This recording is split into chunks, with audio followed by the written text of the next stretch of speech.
Hello, everyone. This is Remi Yergeau speaking. Just letting folks know we're going to get started in another minute as we wait for folks to filter into the Zoom room. All right, this is Remi Yergeau speaking again. I'd like to welcome everyone who's here.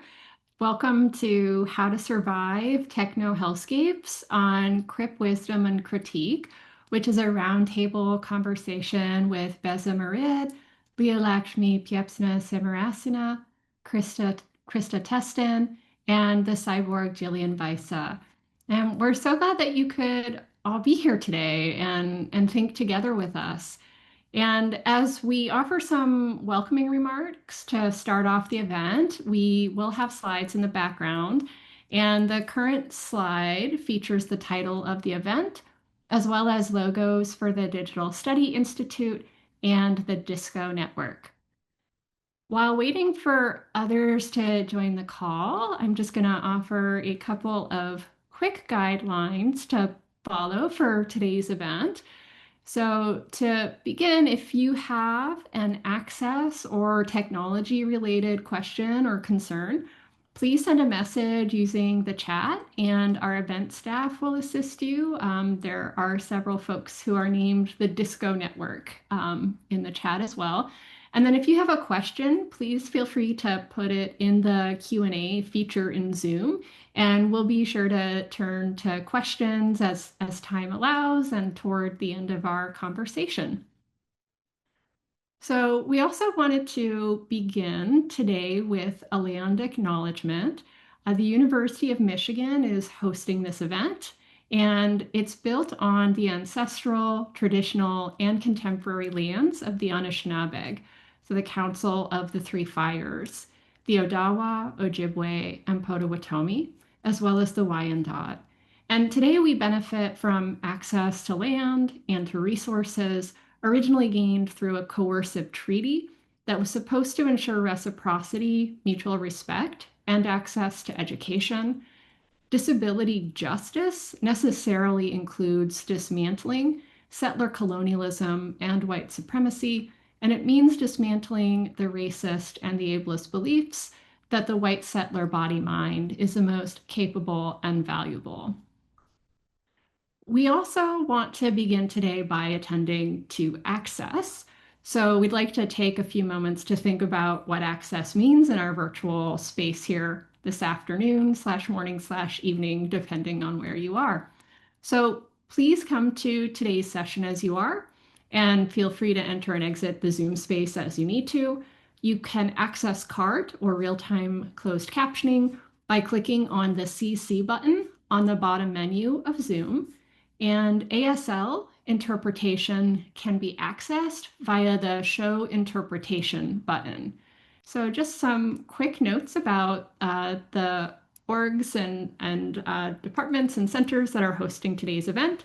So this event has been organized by the DISCO Network, and DISCO stands for Digital Inquiry, Speculation, Collaboration, and Optimism. And the DISCO Network integrates critical humanistic, social science, and artistic approaches to digital studies and foregrounds questions about the cultural implications of technology to envision a new anti-racist and anti-ableist future. It's also a national network of researchers, artists, technologists, policymakers, and practitioners that envision a new anti-racist and anti-ableist digital future. And you can learn more about DISCO at disconetwork.org or locate the DISCO Network on social media. So the Digital Studies Institute at University of Michigan is also a co-sponsor of today's event. And the DSI is a center for research and dialogue where faculty, students, and visitors focus their inquiry on technology, digital culture, and social justice. And questions concerning the impacts of technology on race, disability, gender, sexuality, class, power, and identity are foregrounded in courses for our undergraduate minor and graduate concentration in DSI's annual Summer Institute and in a diverse range of public programs. This next slide has a long list of the many, many sponsors at University of Michigan who helped to make today's event possible. So we would like to say thank you to all of them for their support of this event. And I also just wanted to quickly highlight some upcoming events that the Disco Network has that may be of interest, and all will be hybrid events taking place both via Zoom and in person at Michigan. So the event on the slide right now, which is taking place Thursday, November 6th, is titled Diaspora Wars and Going 50-50, Sowing Disunity in Black Communities Through Digital Propaganda.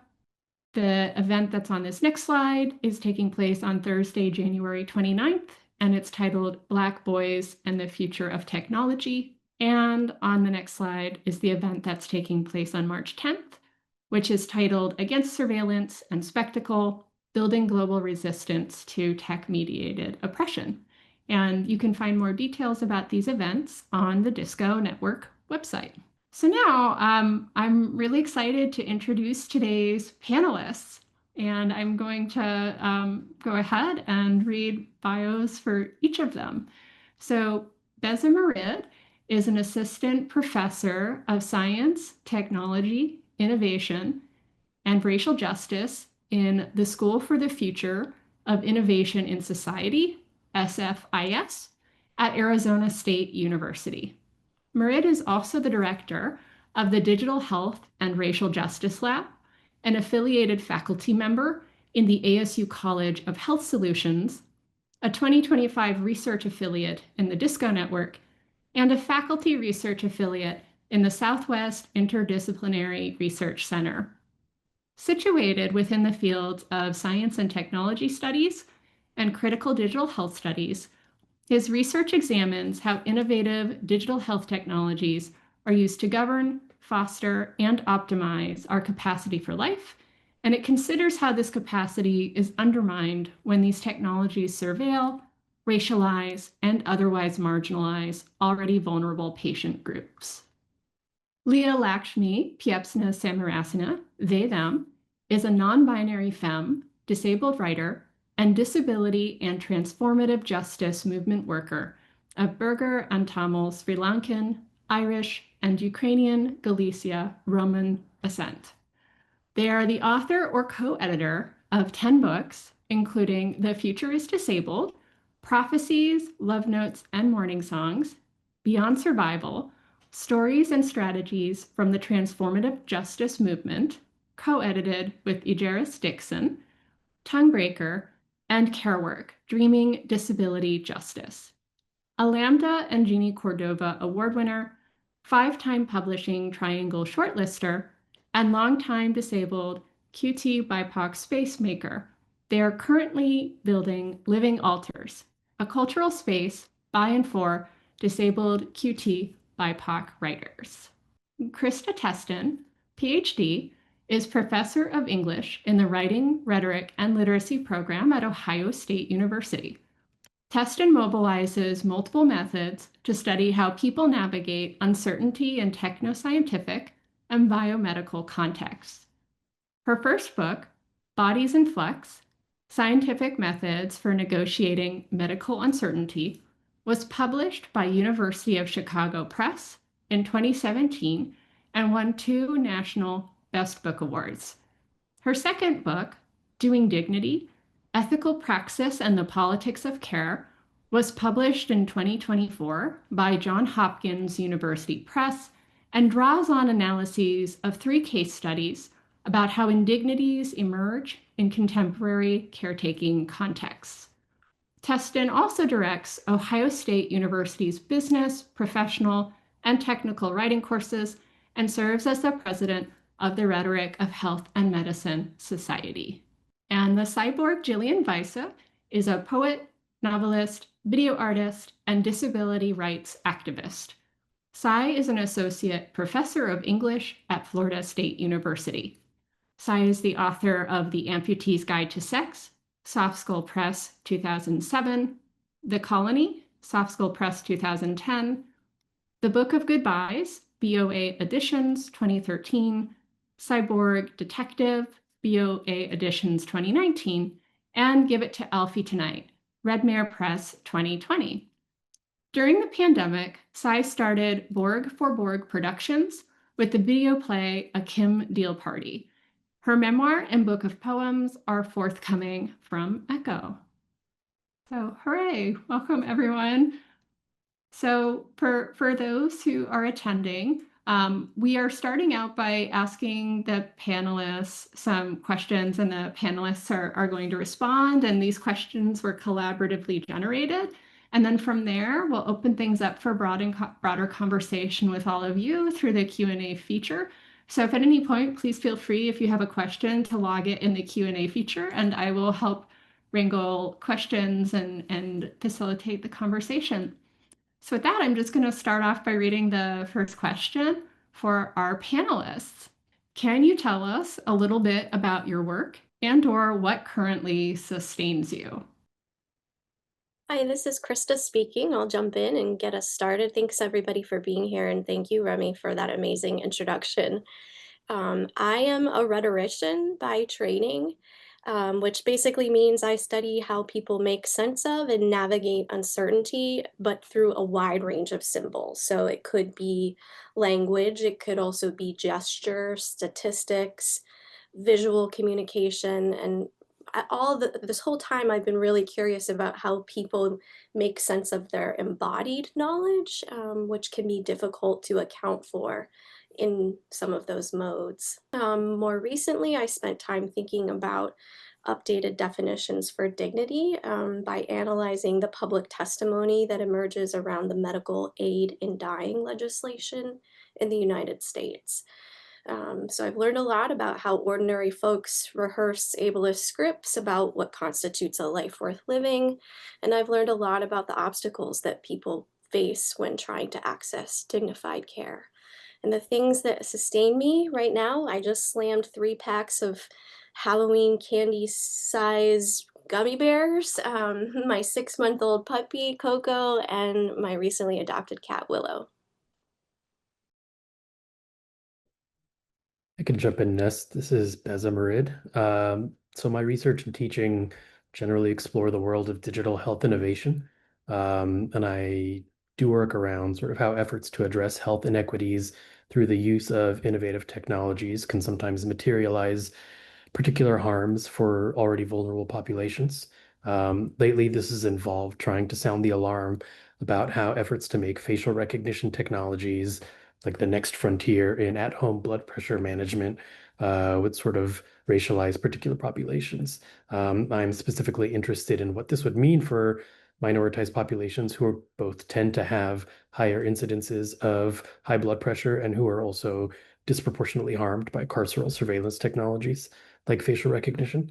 And so central to this work, I think, is questioning the priorities that motivate the culture of biomedical innovation, the language that we tend to use to promote like revolutionary and transformational changes in how we deliver healthcare, how well or how poorly the policy world is aligned with values like equity and justice, and then also the kinds of things I think that we all can do to draw on our own experiences of illness and disability in order to try and highlight how these technologies impact our lives. Um, in terms of what sustains me, I would say I've been turning to music a lot lately and really always. So listening to music, if possible, going to outdoor concerts where COVID risks feel somewhat manageable. And then I'm in the process of teaching myself guitar. So a lot of finding community through music and then also isolating through music. Hey, this is Leah. I'm going to jump in next. I'm going to start by visually describing myself. I'm a light brown skinned Sri Lankan, white, and Romani non-binary femme. I've got curly blue and silver and brown hair on one side of my head and really short silver on the other. And I would like to show off these trans flag poppet stem earrings that I'm wearing. And I'm also wearing a shirt that says, "But Daddy, I love him," with Luigi's face on it. Um, in terms of my work, I'm a writer and cultural worker. Something that I always say is that like disability justice takes a lot of forms, but that cultural work's always been at the center of DJ going back to when Sins Invalid first started almost 20 years ago. And I think that telling stories is a really important form of technology, no matter what means you use to do it. I'm also an organizer in a lot of different modes, and my two big current commitments are Crips for eSIMs for Gaza, which is an organizing project that Alice Wong, Jane Shi, and myself started almost 2 years ago at the beginning of the accelerated genocide of Palestinians in Gaza by Israel. We're basically three disabled Asians who got together who were like, what can we do? How can we organize solidarity in a disabled Asian way in diaspora for Gaza? And we basically did a disabled crowd fund to raise money specifically to get eSIMs, which were electronic SIM cards, to folks in Gaza. Because the IOF keeps destroying telecommunications, and it's been a way of making sure that Palestinians in Gaza can stay connected. Um, and I think that's a really great example of disabled technological organizing and activism. And I also work locally in Philly, where I live, with Philly Breathes, which is a disabled, multiracial small group of folks doing mass distribution. And finally, I'm running the Stacey Park Milburn Liberation Arts Residency, which is, as far as I know, the only disabled cutie BIPOC arts residency in the world. Let me know. Actually, no, there's another one that's on this, which is Texta Queen Space Forum. Hi, Texta. I'm really glad to see you here. And in terms of what sustains me, it's a lot of things. But I would say that both in-person and virtual Crip kinship is the core of what sustains me.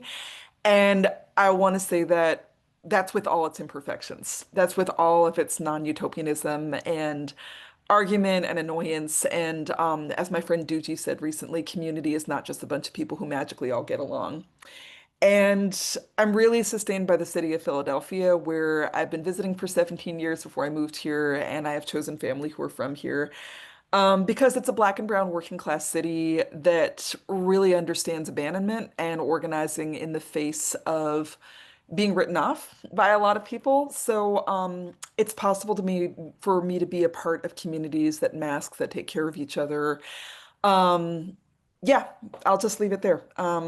And that community is part of what allows me to keep evolving as a human, staying human, and it's also about building collective power together.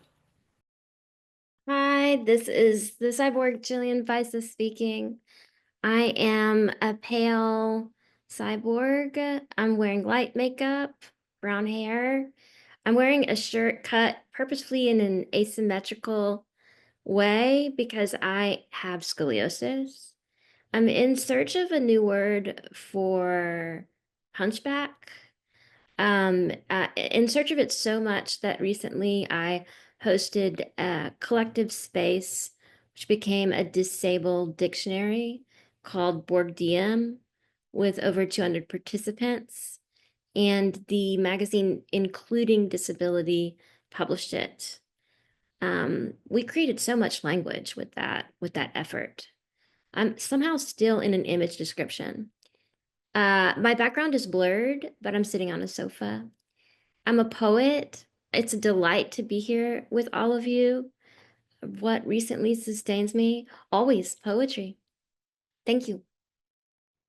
Thanks, everyone. This is Remi speaking again. I'm going to go ahead and uh, pull up the next question for our panelists on the slide. So the question is, how do you plan for health justice futures in a techno-hellscape, especially when others don't seem to recognize or experience the same threats that you do? I'm happy to jump in. I try to, I think, start by thinking about what people need to survive and live as fully as possible. And in the case of digital health technologies, which is my domain, what they need to sort of safely and effectively use technologies. And then I also think about how institutions and social systems tend to undermine those needs, and I try to work from that position. I think to do that, we have to speak to and act across multiple scales at once. And so on a personal level, I tend to think about what I and my family need to stay safe from COVID, right? And so I need myself and my family to be as protected as possible. I mask and I test and I travel as selectively as I can. I try to make decisions with vulnerability to exposure to harm and also responsibility to disrupt transmission as a priority.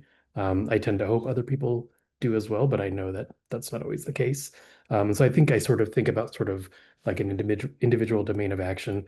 And then at a professional level, for example, I tend to teach my students that I think we all have a normative obligation to um, sort of think reflexively about how our own actions may reproduce or disrupt harm in different contexts. I teach them to look for and try and identify inequity, even when or especially when it doesn't directly impact them.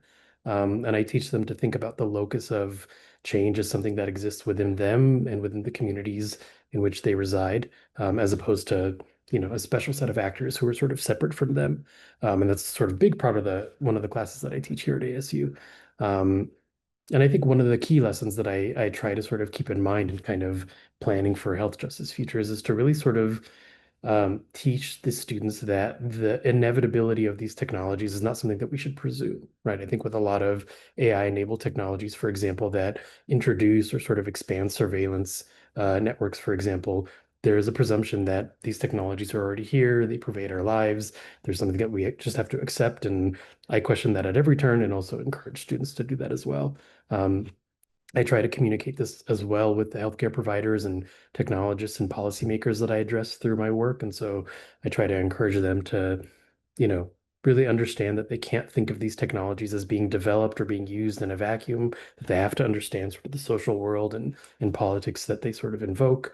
And also I try to communicate that they have an imperative to not perpetuate past injustices. And so for me, it's about kind of acting across these multiple domains where you have sort of professional obligations, but also to a certain extent, just some straightforward self-preservation, I think, given the current moment that we live in.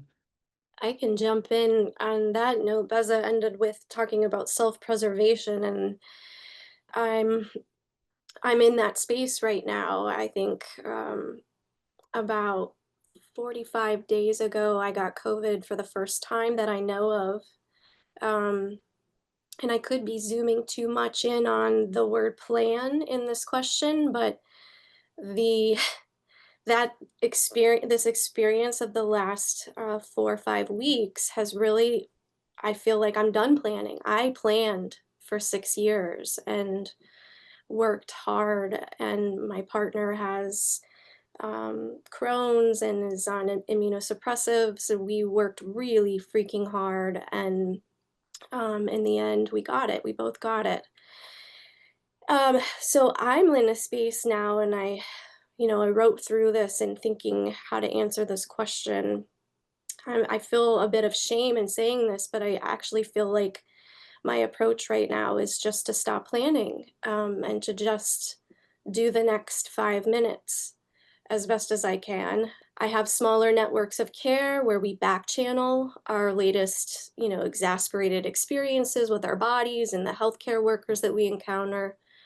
I'm learning that even folks who are my biological family are, they have different ways of planning health and doing health justice. And so I've had to really abandon a lot of my own sort of sense of what's normal and supportive.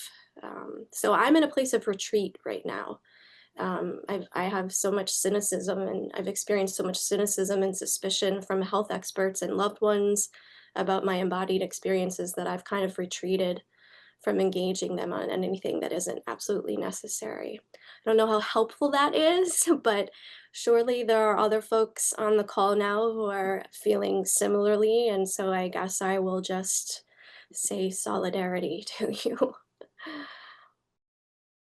I can speak to this. This is Sai. I'm going to repeat the question. How do you plan for health justice futures in a techno hellscape, especially when others don't seem to recognize or experience the same threats that you do? And when I identify as a cyborg, I mean it rather literally. I have a machine right leg, a computerized knee. And one thing I'm doing this month is learning to walk. It's new, it's a new fit. And so I really love this question for um, reminding me and bringing company to me that what I'm experiencing or going through as a disabled person, as many disabled people, right? is so unique. And so as I'm on my day-to-day trying to figure out how to walk, to the extent that my leg maker sent me a tool in the mail and was like, just shorten your leg with this tool. That's a very different experience than someone else, right? And it sometimes makes me laugh a little bit, right? Because like I'm trying to learn how to just walk. While that may seem basic, I'm at the same time totally mesmerized by all of you who can walk. Like I'm just like staring at your knees. If you were in proximity to me, that's what you would see me doing. And as far as the Techno-Hellscape, I really like thinking about um, my computerized limb as a like co-demon, like imagining that I'm a collaborator with this hellscape in part, which kind of flips the usual good evil of it. And thank y'all all for being here. Hey, this is Leah speaking. My computer keeps crashing, and so I'm just taking a minute to get my stuff up. But I just want to start by saying a couple things. Like, first of all, I really want to start by kind of deconstructing this idea of health justice or health. I think like a lot of disabled, fat, and other bodied people, I don't have a standard definition of what health is or health in a typical way as a goal.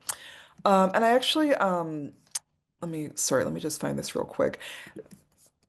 Okay, so where are we looking here?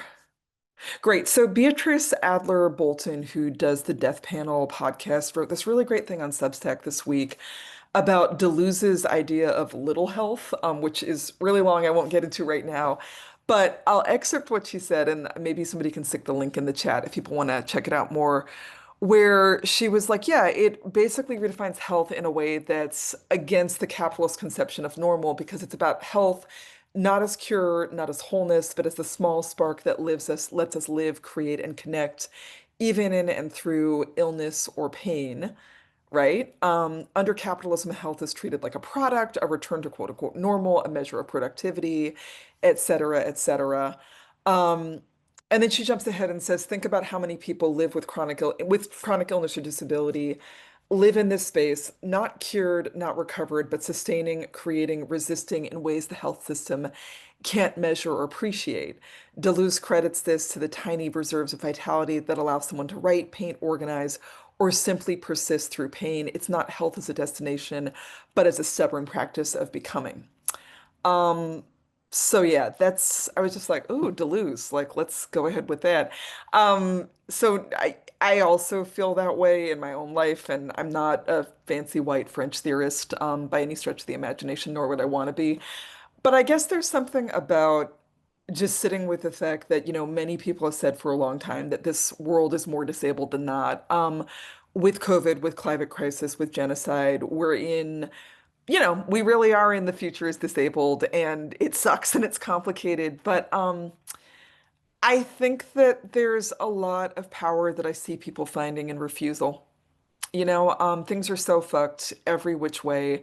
And most of us are sick, tired, living with energy limiting conditions, just in like the massive experiment of, okay, like, am I going to get a stroke at 37? Like, what does massive long COVID mean to a whole world, right? And this is in the face of like a completely brutal and disgusting insurance system, medical industrial complex in the United States, RFK Jr. with his, desire to really fix us, all of us whose moms took Tylenol and we're just too autistic, etc. Um, and I see a lot of people being like, well, if there's one good thing that comes from the system being fucked, it's that we get to withdraw, we get to work to make our own systems, which is what we've already been doing, and we just got to keep doing it, right? So that's broad, but I want to start with that. And then some of my other notes are, I think what I mean by that is on the one hand, I mean, I just think a lot about how vital social media has been to a lot of disabled and disability justice organizing um, as a means of virtual connectivity and resource sharing and organizing and community building over the last 10 to 15 years. And I don't think any of us were ever like, oh yeah, Facebook's our friend. We all were like, this is a corporate hellscape, a corporate technological hellscape that we're going to hack for a while and we're going to use it for as long as we can, where the benefits outweigh the damage. And what a lot of us are now facing is that there's so much surveillance, there's so much identity theft, there's so many ways. I mean, it just gets worse every day that, the powers that be, the fascist eugenic hellscape United States government is bent on stealing our information and, grabbing us and disappearing us, that we can't rely on these systems. And even before Trump became president again, I know, I mean, something I talk about a lot is I was like, yeah, I really hacked social media for a while as a disabled, autistic, not trust funded, institutional supported writer to get my work out there, like a lot of us did. Like, there are so many sick and disabled folks who are isolated who use this as a way of connecting. And it worked for a while. And then, definitely starting 2 years ago after October 7th, I just was like, well, I'm anti-Zionist and I'm part of a Palestinian Solidarity Disabled Project. So I used to be able to post and be like, oh, wow, I've got negative 15 spoons, but I made one post and it's reaching all these people, like these, thousands of people. It's great. And then it started being like my public Instagram, which I don't even bother using anymore, has 25,000 followers. I can post anything, six people will see it because of the ways in which Meta and related surveillance technologies are operating. And that's been really challenging for a lot of us as disabled folks. And, I know that there's more abled leftists who will be like, oh, we just have to walk away from all technology and social media. And something that is really important in disabled communities that I'm aware of and that I witness is that we're like, hey, actually, we need some of that stuff. It's kind of similar to like, yes, we can use herbs and natural medicine, and we also need surgeries, hormones, and like pills. Like we need both.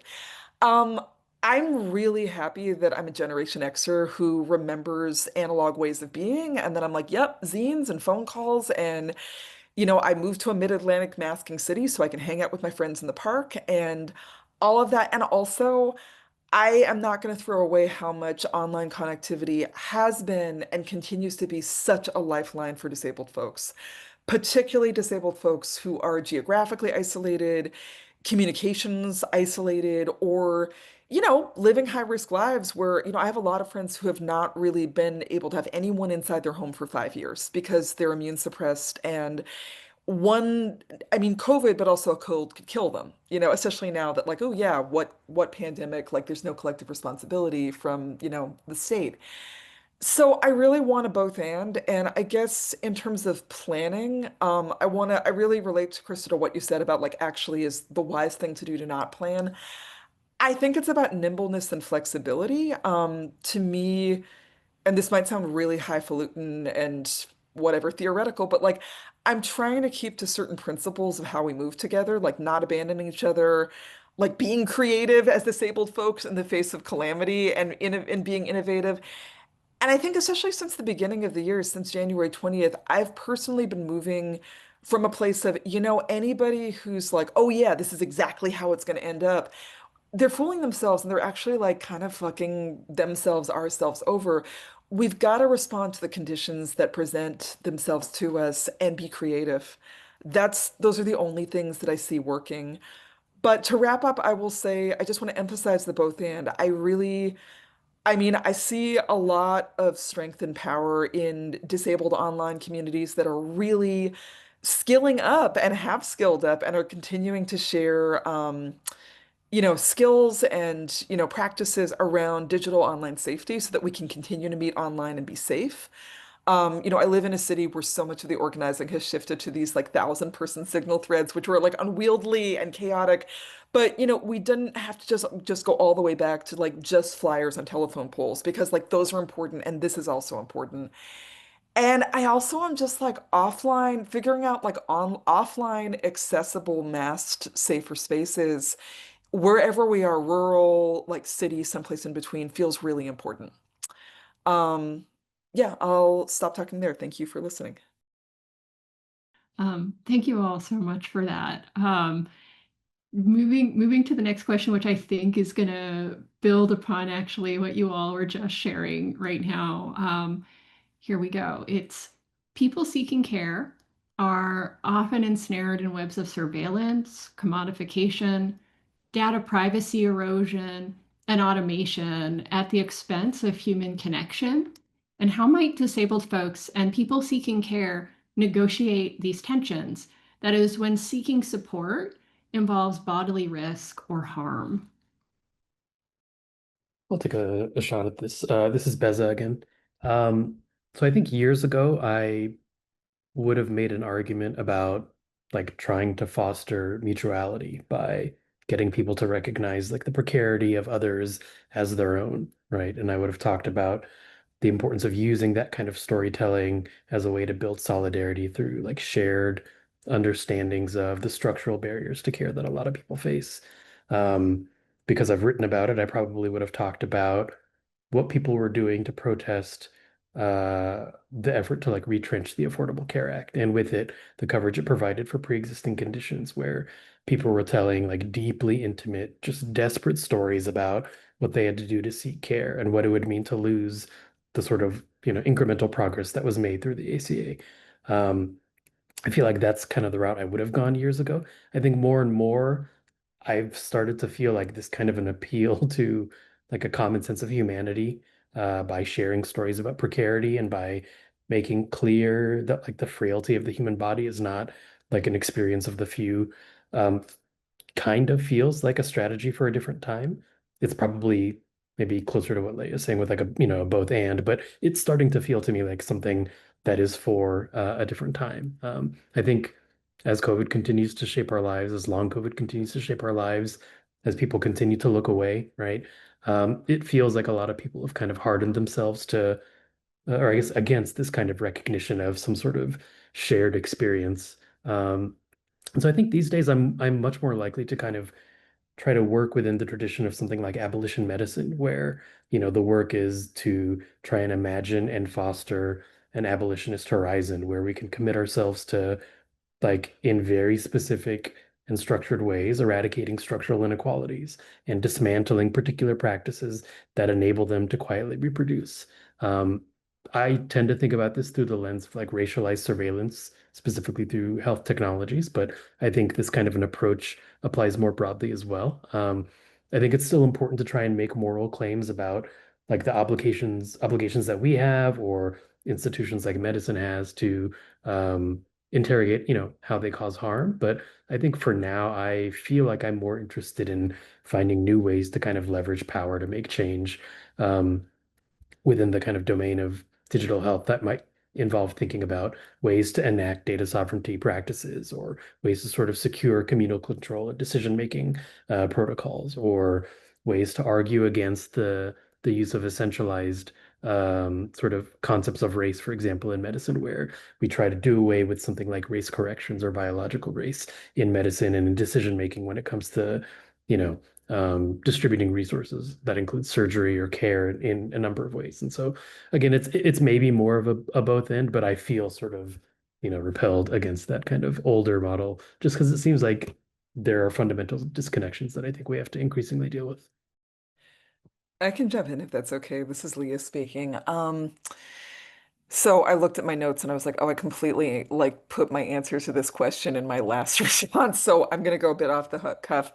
Um, I think I wanted to start by saying that like disabled folks and people seeking care have had to negotiate these tensions for a long time. Like obviously they're accelerated with like spyware and like AI in my fucking dentist's office and like all of this crap. But I just want to shout out ways that disabled folks have organized for years, like both very overtly and there's lots of disabled folks out there who bring a friend with us to a doctor's appointment who don't know that's called medical advocacy, but it's like, yeah, you bring witnesses, right? Like you bring witnesses, if you get denied a treatment, you tell the doctor, hey, write down that you're denying that in my chart and magically it's not denied anymore, like things like that.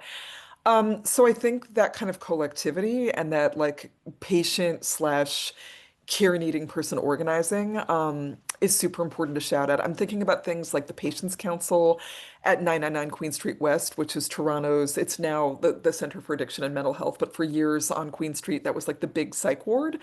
And the Patients Council was a patient and radical worker union of folks within the psych ward that organized for mad people's rights within a psychiatric system that many of us had to use to get certain things that we needed that was also incredibly carceral, right?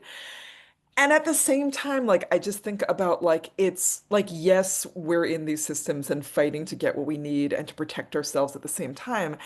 And there's also ample opportunity and right now examples for healthcare providers to actually show courage and just to like lie, interrupt, say no, like, be disruptive. I can't actually post to everybody in the webinar chat, but I posted to the hosts and panelists if two links if they could get reposted so everyone could see them. And they're links to Interrupting Criminalization's Beyond Do No Harm project, which started a couple years ago and was basically an idea that came out of a lot of radical healthcare workers and organizers around, okay, we're taught like the Hippocratic Oath, like do no harm, blah, blah, blah. How do we actually go beyond that to like interrupt like police, ICE agents, et cetera, who are coming into healthcare settings and really fucking with people? And you can check out the principles. The Forge Organizing article that just posted goes into more detail. Um, and it's interesting because I had to back out, but there's actually a small gathering that's coming up pretty soon that was kicked off by a lot of the people who were involved, who still are involved in interrupting criminalization, to be like, okay, how do we crip this even more? How do we deepen this even more? This is going to be really needed now that we're going into, Project 2020 fucking 5. And I think something that's interesting to me is just witnessing what's been going on, particularly since the upswing in like massive ICE violence over the last months, is that, I have been heartened in the middle of watching all of that immigration violence, to see many people take a moral stand, including folks who are healthcare workers who, when ICE has raided hospitals and clinics, have said, no, you need to get the fuck out of here, and who have been beaten, arrested, and who also have like at times organized collectively to be like, we're going to take a stand as hospital workers to push back against ICE and police coming into our centers right now. It's not everything, but it's a start. So I think about that. And then on the other side of the coin, some people might be aware of Fenway Community Health, which is a long time like queer and trans community healthcare center in Boston that was one of the earliest, queer and trans like clinics, that started in the early 2000s, I believe. Um, and I want to just highlight, like, especially for folks who are tuning in who aren't in the States, Massachusetts is a very like liberal progressive in terms of like governance state that with, white lesbian liberal like governor that's taken a lot of stands around like, no, we're supporting trans folks, et cetera, and actually has state civil rights legislation for gender equity and gender rights. And Fenway, which is the queer and trans clinic, just came out the other day and said, oh, unfortunately, we're going to stop giving gender affirming care to trans patients 19 and under because we could lose our federal funding. And what many people, including trans journalist Erin in the Morning, pointed out is that like they are a federally funded community healthcare center. They do get federal money to provide care to uninsured folks. So, okay, they're at risk of losing that because of the Trump bullshit, fine. But they actually could have resisted. Like there's community health centers in the exact same boat who have been like, no, we're going to refuse to go along with that. We are not going to stop giving gender affirming care to trans youth and young people. It's really, and it's actually, I mean, all of it's bad, but the fact that they were like, oh yeah, you have to be over 19, like you're not even like technically a legal child anymore, like you're a young adult, we're still not going to give you this care. That's a really dangerous precedent to set. And what many folks have stated is like, this is a time to have courage. This is a time to actually not comply, right? And we see other healthcare centers making that choice, including ones in states where there's a lot less legal shit on the books that is still on their side, where the risk is higher. So I think like my too long didn't read is that like how do we negotiate these tensions? Like we refuse, we fuck shit up, we lie, we do what we need to do, and we break the law. And if enough of us do it, there's actually ways. I mean, we've already seen, I mean, the irony in Massachusetts is that like Boston Children's Hospital was, getting death threats, all of this stuff was happening. They're in a different position because they're not a federally funded CHC. But, during an earlier moment of the crap where it was like, oh no, no more care, they were just like, no, we won't, we're going to keep providing gender affirming care. And no, we're not going to turn over our records to the Department of Health, which I believe, if I'm remembering correctly, was an ask that the Trump government was making them at a certain point. Um, I think that, just to build on some of what I heard Beza saying is that I think something that I see happening with the examples I just gave, and also in terms of, healthcare workers for Palestine, is that I think a lot of what we're witnessing right now in terms of like medical industrial complex systems is that the solidarity that I see working is not coming from, oh, we should follow, the Hippocratic Oath, or should follow these, these rules of the associations we've joined that say that for human rights, because they're really proving to be toothless. It's people being like, actually, this has always been kind of a lie. Like we just have to kind of go and create our new solidarity agreements that aren't those official ones and go with them, if that makes sense. And I will stop talking now. Hi, this is Krista speaking. I love everything that Leah just said. I will represent the more like cowardly um, panelist that sees an answer to this question um, as stepping right up to the line of where we perceive it to be safe and being careful not to overstep. To give some context, in Ohio, where I'm located, State Bill 1, SB 1, has made it really difficult to try to teach right now about anything that has to do with diversity, equity, inclusion. And so the strategy that I and some folks have taken is to know the law forwards and backwards, and instead of the hearsay, the sort of telephone, the game of telephone that happens that says you're not allowed to do that anymore, or you're not allowed to say that anymore. Instead, we've taken the time to really know the enemy, to learn the tricks, to become fluent in their discourse, and then we can walk right up to the line in the classroom or elsewhere, knowing where that line is because we took the time to read it and get to know, the sort of infrastructural mechanisms that we're up against. Now, all that to say, it's a fit. That's not the way to do what this question is asking. I think um, all of the efforts that Leah just described, I mean, that's where it's at. And there are just some of us who aren't there yet. And so one of the techniques, I guess, is to become as well versed as you can in what the opposition is actually opposing and saying, instead of sort of reifying and circulating scare tactics, I think. Yeah, I'll stop there and turn it to Sai if you wanted to add anything. Sure, I'm just wanting there to be fun for us. Disabled people first and our care assistants second. Um, and so when I look at how might disabled folks and people seeking care negotiate these tensions, it makes me think of Borges telling his nephew, if you're good, you can think about a bear. And I often feel like as a disabled cyborg, I'm told like, if you're good, this is what we'll let you think about. And like, I don't want to think about that at all. Like, no offense to bears, but I want to think about something else, right? So I often think about how these conversations that we're having are limiting our imagination. And then I try to Borg that. So one way that I do it is by going into TikTok and making video sonnets, and then going, I need the Poetry Foundation to pay disabled people money to collaborate with me on video sonnets based on TikTok. What a wild, ludicrous idea. But what is it achieving for me?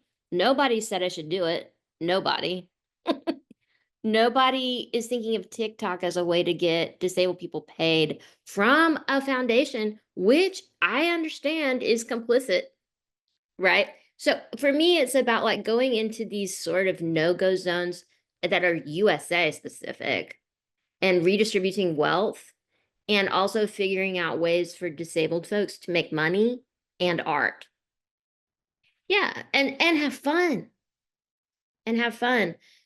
So I love the question, but at the same time, I'm like, as soon as there's this instance of, wait, I'm going to get bodily risk or harm for this, I'm such a kinkster. I'm like, no, I'm not. I'm gonna make sure that this space is safe first, and then we're gonna go in and like have fun. This is the last question before we turn over to general Q&A for those of you attending. So for those of you attending, if you have questions, and there have been a few so far in the Q&A feature, please feel free to start seating your questions there.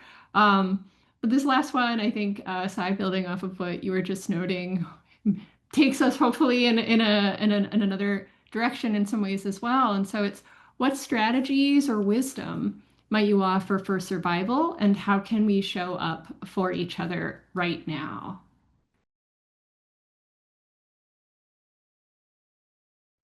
I can jump in here. This is Beza. Um, I think this probably involves continuing to do what I would guess a lot of us are already doing, but I think about this in the context of what I do in the classroom. So I think it's involves addressing power asymmetries, um, being consistent and sort of pointing them out, and having students in particular identify sort of where they see them, but also where they position themselves within them. I think this involves calling for models of governance of technology, for example, that empower people to call out structural injustices, and to do something about them. I think it involves, I think, to what Leo was saying earlier, pursuing novel forms of solidarity and mutual aid that promote health. And so looking for opportunities and fostering new opportunities to create those kinds of networks. But also I think this involves asking what if questions that adopt like a speculative approach to thinking about what these better futures are or might look like or might require of us. One thing that's important, I think, for us to kind of remember, I think, is that understanding or our understanding, I should say, of the social order um, is largely shaped by our position within it, right? And so I think while a lot of us maybe in this space are accustomed to kind of questioning the presumptions that people might have about how the world works or how it ought to work, or the universality or neutrality of particular technologies, for example, I think we know that not everybody does, right? And so one, I think, concrete strategy you might kind of keep in mind is to maybe draw on our collective knowledges to contribute to sort of efforts to building better futures. I think to the extent that we all have some kind of partial view of the world, or experiences that sort of contribute to sort of how we understand it, I think the work of contributing those and uniting those into a collective subject position um, is really critical. And so I think it's Sarah Myers West who has written about like located accountabilities, right? So thinking about the work we do to build solidarity in really practical terms by accounting for how our experiences are socially embedded and situated gets us to a place where we can sort of try and cover those gaps, right? And so I think thinking about sort of what it looks like to unite partial views of the world into a collective subject position is important. But also, I think another thing that we can do is to, I think, first and foremost, try and affirm that the distrust that people have of a lot of innovative technologies, particularly in the world of digital health, particularly those that surveil us and erode our privacy, right? I think it's important to affirm that that distrust is entirely reasonable, in a way that a lot of people working within institutions or people working to design them, I think, just discount altogether, right? It's important to affirm that distrust, I think, specifically because the conveniences they provide to the systems that we have to work within kind of make it easy to forget, or at least encourage us to forget. Um, in my experience, people are not really used to hearing calls for, refusal or rejection of surveilling technologies on these grounds.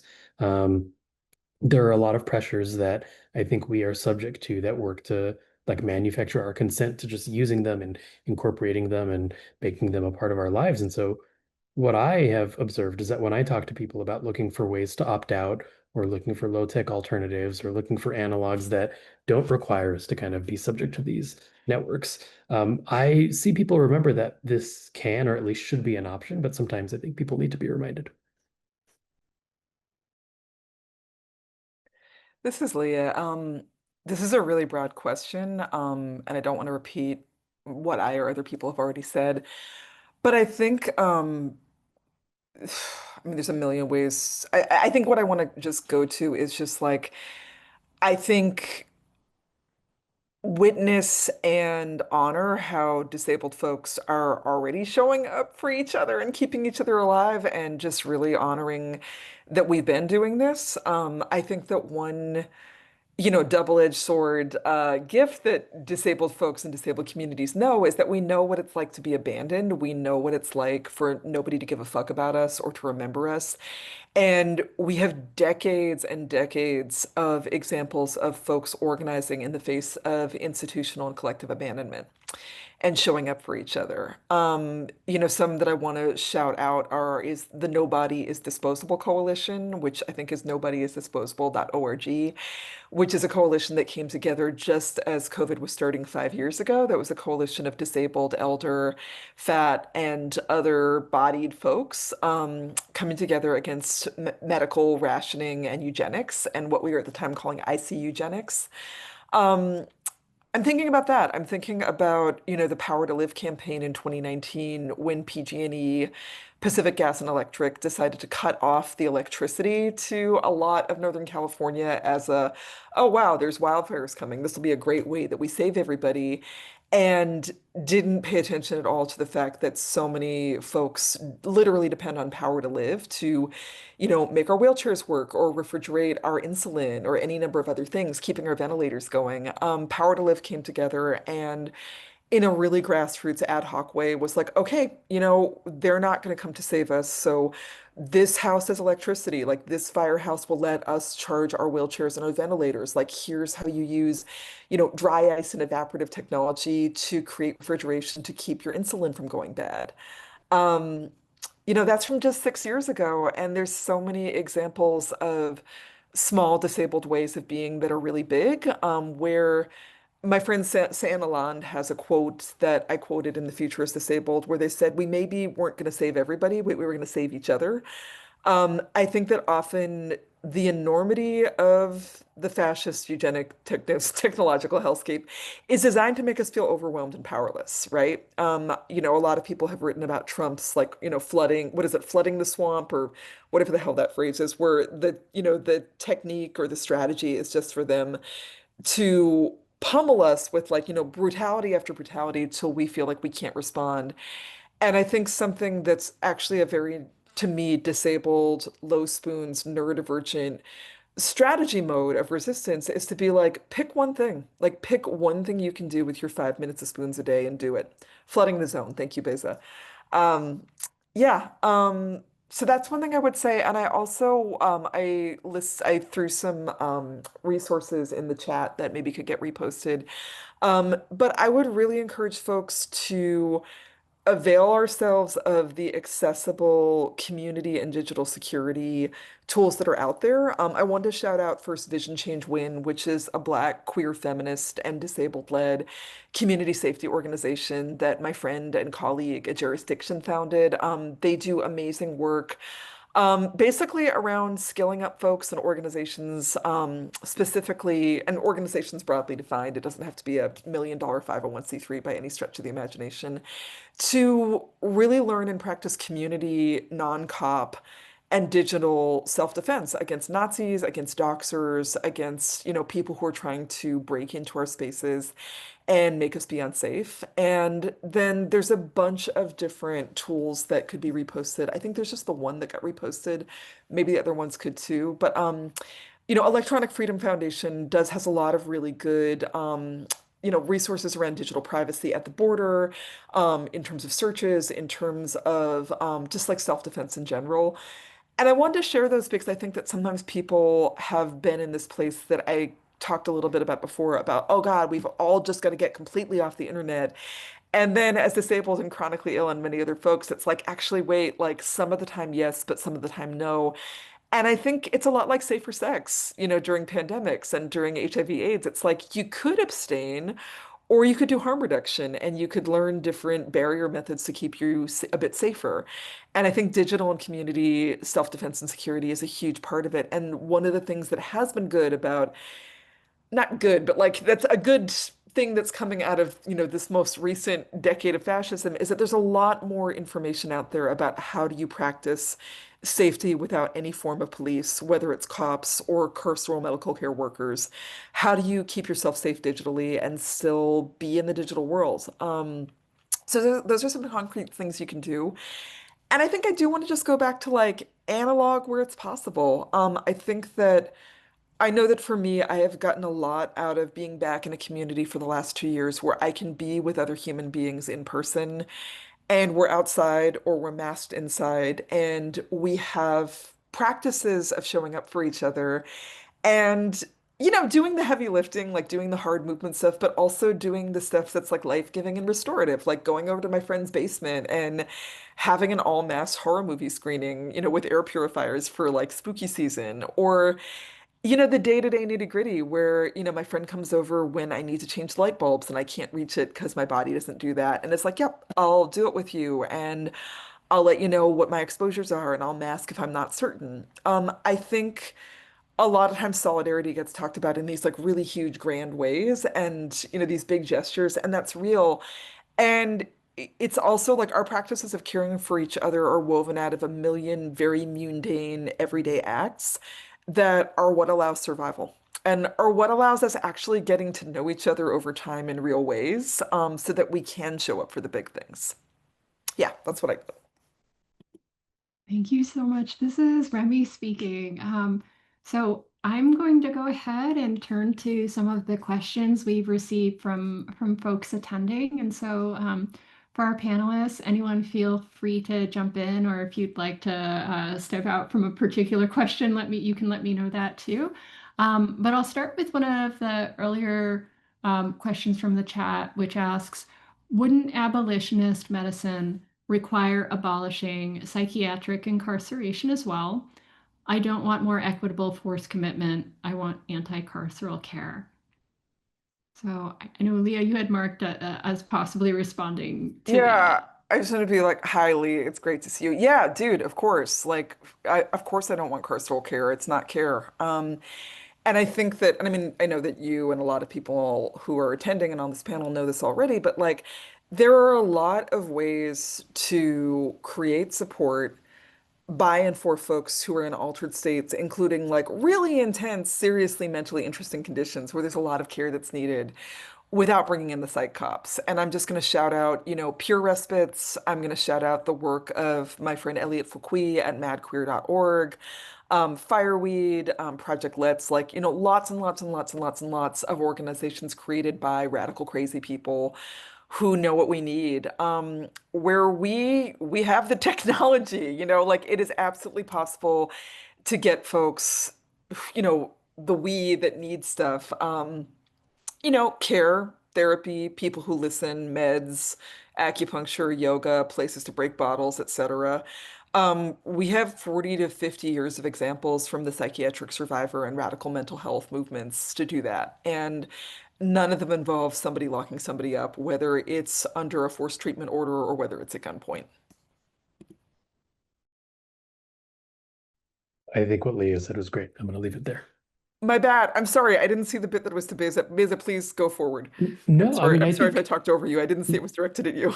not at all, not at all. I think that's a great point. I think one of the things that I'm most interested in trying to, if not resolve, then try and square is what this looks like for researchers and physicians who are, I think, interested in or even likely to take up abolition medicine, but who also still work within institutions. Because I think when I've tried to push back against these kinds of ideas, a lot of times there's only so far you can push people who work within the institutions who also have to uphold them and sort of their practices, right? And so I think outside of them, yes, absolutely, these kinds of organizations seem to be illuminating the way in a lot of exciting instances. But I also wonder what it looks like when, as abolition medicine begins to be sort of taken up in institutional context, sort of what that looks like and where those kind of moments of tension are, and where we see those points of departure. And so I'm just curious to kind of think through that further. But otherwise, I appreciate your response.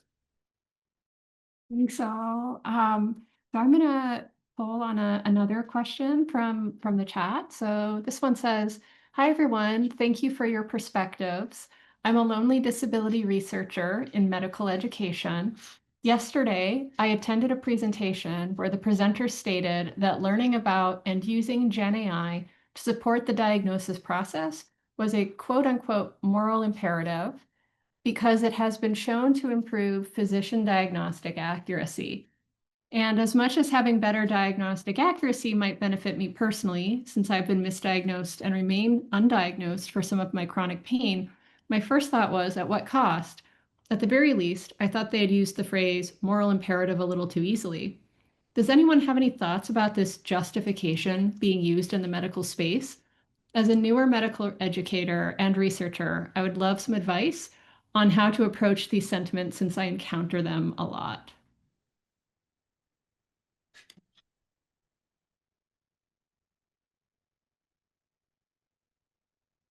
Uh, this is Beza, by the way. I mean, I find this terrifying. I think there's a lot of instances of how these kinds of technologies are troubled, maybe fatally, by hallucinations, right? And sort of thinking about how they get taken up in the context of law, where, attorneys have been sanctioned and are facing all kinds of punishments for using these technologies and then, having them sort of fabricate case law, right? Um, Terrible. But then if you think about that in the context of medicine, right, we know that they're reproducing antiquated and racist and sort of essentialist ideas about biological differences between different populations and sort of thinking about how that gets taken up into medical care because anything that's produced by, a technological source and in particular generative AI, is presumed to be accurate or sort of drawn from medical textbooks, right?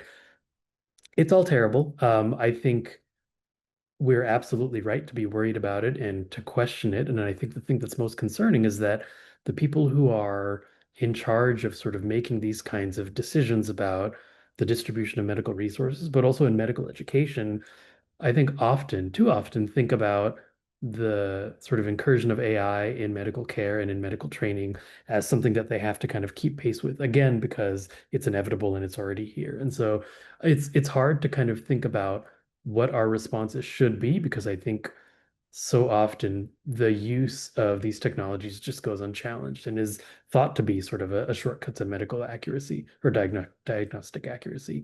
I don't know what the advice is other than to really sort of be aware that this is likely, something that we're going to be encountering more and more, to try and sort of question um, when we might encounter it if something sort of sounds off when we're sort of speaking with our physicians, right? I think we have to sort of know that this is a possibility and to act accordingly, but otherwise, yeah, I think I'm still in the sort of shock phase of, well, this is how we have to kind of approach care now. This is Krista speaking. I don't have as robust of an answer as Beza just offered, but I'll drop in the chat a link that I would love if you could share. This is totally a different discipline. This is in writing studies, but there's a cohort of folks in writing studies who are engaged in refusal, AI refusal.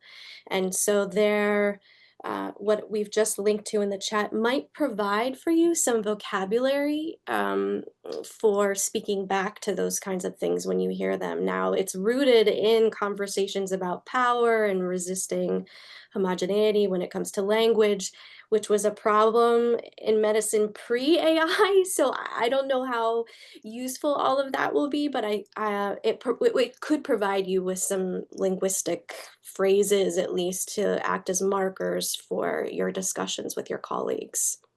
I'm going to pull on another question. So this one asks, as someone who has lived in both Sri Lanka and the US, I find that the conversations I have about disability, health, and technology vary widely. How do we make space for conflicting epistemologies without defaulting to privileging the views of the Western Academy? This is Leah. I just want to say there's like plenty of disabled global south, like organizing, writing, cultural practices, etc. Disability Debrief is a really great place to learn more about that stuff if that is something that's new for folks. But I think just like the answer is really simple. It's like don't, and I think that I also think there's like disability and disability, right? Where I think that a lot of us who are disabled, Black, Indigenous, and POC folks in North America, for example, Um, first of all, many of us are immigrants or like children of immigrants. So, it is like one step removed from our home countries. Like I'm thinking of Akemi Nishida's work, like many, many other folks. So, I mean, in order, like in terms of talking about disability, you don't just have to cite white disability rights folks. Like there's so many other ways to fly, right? And then I think also, I mean, my friend Dorian Taylor has spoken a lot to me recently about how, in many ways, disabled organizing that's outside of the global north is actually so much further beyond what we're doing because, actually, they're not necessarily always coming from a rights perspective because there isn't a Sri Lankan ADA, for example. So I think it means like actually retooling and stepping outside of a lot of like, certain kinds of like spheres to like really reground in people's movements, people's organizing, people's production. I also wanted to briefly say, because I wanted to answer the AI question, I'm not an academic, so this may or may not be helpful. But my first response was like, well, fuck, can you just tell them, if there's no water left, it's not going to help global health outcomes. And number two, I mean, I think there's so many examples of AI psychosis, of like large language models just being inaccurate that I mean, I know that there's just this like beating drum of like AI is the only way we can't walk away from it. But like, I actually really wonder if there's going to be a big crash in the year or two because there's so many examples of so much egregious inaccuracy. It's just what I wanted to offer. This is Remi. Just wanting to check if there are any other responses before I turn to the next question. Okay. If not, I'll turn to the next question, but feel free to link things up together if you'd like. So this question asks, it seems like, at least in the US, the state is reducing our capacity to care for each other, removing resources and supports from all of us, ultimately consolidating power through our reliance on its provisioning and distribution of care. Wondering if you could talk a bit more about the state in this techno-hellscape, maybe related to committing crimes and radical refusal, and if you see the fight as fighting for better care in today's systems or with building alternative networks of care.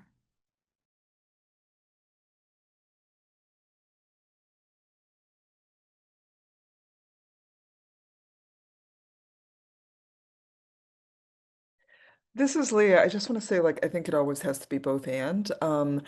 And I think that that's like a tension that I mean, I think a lot of us have been talking about for a while in disability justice because, when disability justice came together as a movement, the great Patricia Byrne, who, is a massive thought leader, organizer, really sadly departed recently.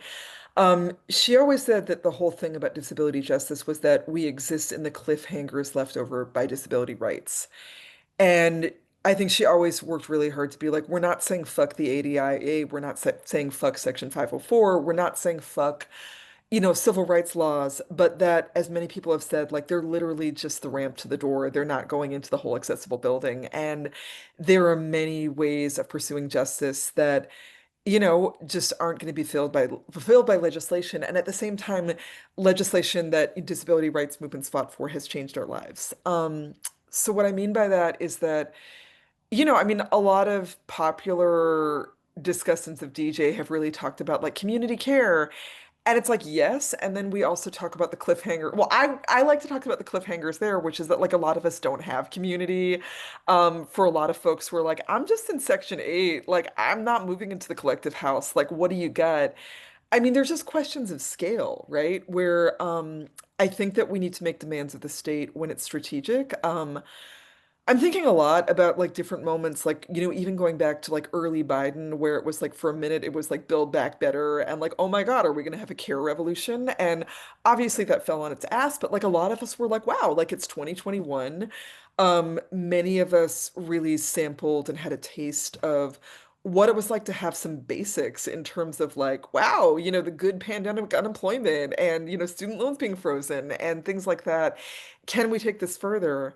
I think that that left a lot of us with a feeling of like, it doesn't have to be the current system, but there needs to be a system or some systems that could maybe provide massive amounts of care for all, whether we have friendships, relationships, communities or not.